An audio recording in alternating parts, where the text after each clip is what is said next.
আজকে মার্কেটে এসে অন্ধকারের মধ্যেই শপিং করতে হলো। হ্যালো এভরিওয়ান, আসসালামু আলাইকুম। আজকে চলে এসেছি আমাদের ঈদ শপিং ডে 2 নিয়ে। আর আজকে দেখাবো বসুন্ধরা শপিং কমপ্লেক্সে বাচ্চাদের, মেয়েদের, ছেলেদের কি জিনিস পাবেন। আর ভিডিওটা লং হতে যাচ্ছে, সবাই দেখবেন। আজকে আসার পরে ভাগ্যটা এত খারাপ ছিল যে আজকে বসুন্ধরা শপিং কমপ্লেক্সে ইলেকট্রিসিটি ছিল না। তো আমি এই তো এসে গেছি। তারপরে এসেই আমি ১ম এ একটা জুস নিয়ে নিয়েছি। সবাই সবার মতো শপিং করছে। আমিও খুব কনফিউজড হয়ে যাচ্ছিলাম। ইচ্ছা করছিল যে বাসায় চলে যাই। কারণ এই অন্ধকারের মধ্যে না কোনো জিনিস দেখা যাচ্ছে, না আম শান্তিমতো থাকা যাচ্ছে। এত গরম লাগতেছিল। তো আমি আড়ং এ চলে আসলাম। আড়ং এ আসার পরে দেখি যে এখানে আরো বেশি মানুষ, আরো ঘিসঘিস করছে, আরো বেশি গরম লাগছে। আজকে যেখানে গেছি সেখানেই কপালটা খুব খারাপ ছিল। তো সবকিছুই ভিডিওতে বলবো। তার আগে আপনাদেরকে দেখাই যে আজকে কি কিনলাম বা কি দেখলাম, সবকিছুই দেখাচ্ছি। আর দেখুন, এখন আড়ং এ জেনারেটর ছিল সেটাও চলে গিয়েছে। আর সবাই ফোনের লাইট দিয়ে রীতিমতো ড্রেস দেখে কিনছে। আসলে সবার তাগিদেই সবাই কেনাকাটা করছে। তো এখানে সবাই কেনাকাটা করছিল ফোন দিয়ে। আর এখন এখানে তো দাঁড়িয়ে থাকাটা ইম্পসিবল হয়ে যাচ্ছিল। তো আড়ং এর গেটটাও ওরা লাগিয়ে দিয়েছে। তো আমরা এখান থেকে বেরও হতে পারছিলাম না। আরো বেশি সাফোকেটেড লাগতেছিল। তো এখানে সবাই অনেক রিকোয়েস্ট করার পরে তারা একজন করে চেক করে আসলে বের হতে দিচ্ছিল। আসলে এই ভিড়ের মধ্যে আজকে চোরের অনেক লাভ হয়েছে যে চুরি করতে পেরেছে। তো এই তো আমরা এখান থেকে বের হয়ে গেলাম। তো এখন আমরা অন্য কিছু শোরুমে যাবো। তো তার আগে দেখাচ্ছি এই যে বসুন্ধরার বাইরের অবস্থা। আর এখানে যদিও যখন ইলেকট্রিসিটি এসেছিল তার পরের ভিডিও এটা। কিন্তু আমরা যাওয়ার প্রায় ১ ঘন্টা আগে থেকে কোনো ইলেকট্রিসিটি ছিল না। প্রায় ২ ঘন্টা কোনো ইলেকট্রিসিটি ছিল না পুরো মার্কেটে। তো এই যে আমরা চলে আসলাম মিলানায়। মিলানার কথা তো অনেকেই জানেন।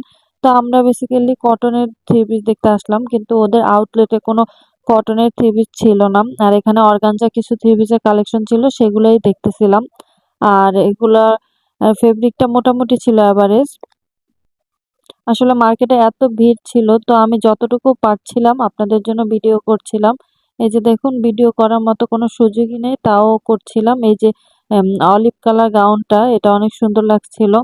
তো এখানে আর কি মোটামুটি ভালো রেঞ্জের যেই থ্রি পিস গুলো ওগুলোই ছিল। আর আমার চেহারা দেখে বুঝতেছেন যে আমার মনটা খুবই খারাপ। প্রথম তো ১ ঘন্টা নষ্ট হলো ইলেকট্রিসিটির জন্য। তারপরে দেখতেছিলাম এরপরে হয়ে যাবে ইফতারের টাইম। ইফতারের জন্য আবার ১ ঘন্টা বসে থাকতে হবে। এখন আমরা চলে এসেছি টেইলার উইথ আলোতে। এই যে রেড আর ব্ল্যাক গাউনটা, এটা তো আপনারা দেখেছেন। এটা আমার আগেও ছিল। আর এখানে আরো বিভিন্ন ধরনের কালেকশন দেখতেছিলাম। আসলে কালেকশনে কোনো নতুনত্ব আসে নাই। আমার নতুন কিছু ভালো লাগে না। আর এই এখানে একটা রেড শাড়ি ছিল। এটা আমার আগেরবারও খুব পছন্দের ছিল। তাই এটা বারবার দেখাচ্ছিলাম যে আমাকে এটা কিনে দাও। কারণ আমার এই শাড়িটা খুবই ভালো লাগছিল। তো বারবার এটা ধরেই দাঁড়িয়েছিলাম। আর এখানে কিছু থ্রি পিসের কালেকশন ছিল। থ্রি পিস না, টু পিসের কালেকশন ছিল। এটা সুতির মধ্যে ছিল। এগুলোও বেশ সুন্দর ছিল। যারা সিম্পলের মধ্যে পড়তে চান তারা ইচ্ছা করলে এখান থেকে নিতে পারেন। তারপর চলে আসলাম গ্ল্যামারাস বাই মাহিতে। কিন্তু ওদের প্রোডাক্টের এত প্রাইস, আর কি দ্বিগুণ প্রাইস, তো আমার ভালো লাগেনি। তো আমরা আবার আড়ং-এ চলে এসেছি। কারণ বাচ্চাদের কেনাকাটা করব। তার এখানে বাচ্চাদের কিছু সুন্দর কিউট কালেকশন আপনাদেরকে দেখাচ্ছি। এবারে টু পিসের যে কালেকশন গুলো এসেছে এগুলোই বেশি সুন্দর লেগেছে আমার কাছে। এই যে টু পিসের কালেকশনটা, এটার প্রাইস ছিল মেবি ২১০০ প্লাস ভ্যাট। এটা আমার কাছে অনেক ভালো লেগেছে। আর এখানে একটা গ্রিন কালার ড্রেস দেখতেছিলাম, এটাও সুন্দর, মেরুনটাও ভালো লাগতেছিল। আর কি কালেকশন যা আমার সামনে পড়েছে আমি শেয়ার করেছি। আমার একটা ব্যাগ পছন্দ হয়েছে, আমি সেই ব্যাগটা নিয়ে নিয়েছিলাম। আর দেখুন সামনে একটা ভাইয়া, উনি একটা বড় ব্যাগ নিয়ে এসেছে আড়ং থেকে, যাতে ওনার ব্যাগ কিনা না লাগে। উনি অনেকগুলো ড্রেস পারচেজ করেছে, কিন্তু ওনাকে একটা ব্যাগ দেওয়া হয় না। আড়ং এর এই জিনিসটা আমার কাছে খুবই বিরক্ত লাগে। তো আমি আর ব্যাগ-ট্যাগ নিইনি। আমি আম ব্যাগটা নিজেই ক্যারি করছিলাম। আর এখানে ইফতারের সময় হয়ে গেছে। আমি বাসা থেকে কিছু ইফতার নিয়ে এসেছিলাম। সেগুলোই দেখাচ্ছি আপনাদেরকে। আমি নুডলস রান্না করে নিয়ে এসেছি। তার সাথে ডিম সিদ্ধ আর হচ্ছে লেবুর শরবত বানিয়ে নিয়ে এসেছি। এখানে ছিল শসা, পেয়ারা, তরমুজ। এই ছিল আমাদের আজকে ইফতারের আয়োজন। আমরা আসলে বাইরে খাবার খেতে চাচ্ছিলাম না। তো সেইজন্য আমি বাসা থেকেই সবকিছু তৈরি করে নিয়ে এসেছি। আর এখানে আমরা বসে খাচ্ছিলাম। অনেকে নিচে বসে ইফতার করছিল। আসলে বসার মতো জায়গা ছিল না। তো ইফতার শেষ করে আমরা একটু চা খেয়ে নিচ্ছিলাম। তারপরে আমরা বসুন্ধরা থেকে বের হয়ে আসলাম। এটা ছিল অ ফার্ম গেটের একটা মার্কেট।